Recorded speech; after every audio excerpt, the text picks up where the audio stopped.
Hi everyone, this is Lata. And ಏನು ಮಾತಾಡೋಕ್ಕೆ ಬಂದೀನಿ ಅಂತಂದರೆ,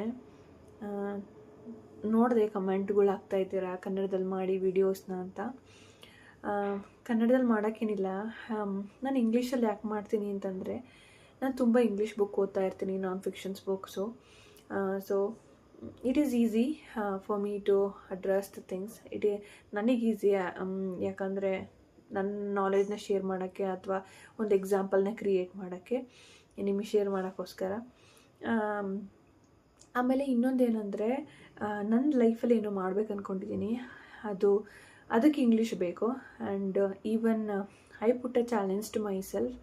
ನನಗೆ ನಾನು ಚಾಲೆಂಜ್ ತೊಗೊಂಡಿದ್ದೀನಿ. I have to improve every day to achieve something that I want to do in my life. ಆ ಇಂಪ್ರೂವ್ಮೆಂಟ್ ನಾನು ನೋಡಬೇಕು ಎವ್ರಿ ಡೇ ಅಂತ. ಸೊ ಅದರಿಂದ ನಾನು ಇಂಗ್ಲೀಷಲ್ಲಿ ಮಾಡ್ತಿದ್ದೀನಿ.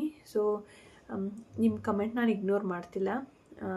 Definitely I will had Kannada in between. ಎಲ್ಲಿ ನಾನು ಕನ್ನಡದಲ್ಲಿ ಇದನ್ನು ಹೇಳಲೇಬೇಕಪ್ಪ ಇವ್ರಿಗೆ ಕನ್ನಡದಲ್ಲಿ ಅಂತ ಸಿಚುವೇಶನ್ಸ್ ಬಂದಾಗ definitely I will had Kannada in between. But otherwise I will take in English completely. ನನ್ನ ವೀಡಿಯೋಸ್ ನಾನು ಇಂಗ್ಲೀಷಲ್ಲೇ ತೊಗೊಂಡೋಗ್ಬೇಕನ್ನೋ ಆಸೆ ಇದೆ. ಸೊ ಹಂಗಾಗಿ ನಾನು ಕಂಪ್ಲೀಟ್ಲಿ ಇಂಗ್ಲೀಷಲ್ಲಿ ಮಾಡ್ತಾಯಿದ್ದೀನಿ.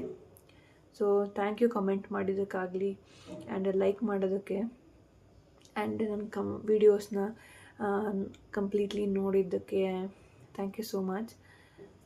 ಹಿಂಗೆ ಸಪೋರ್ಟ್ ಮಾಡಿ.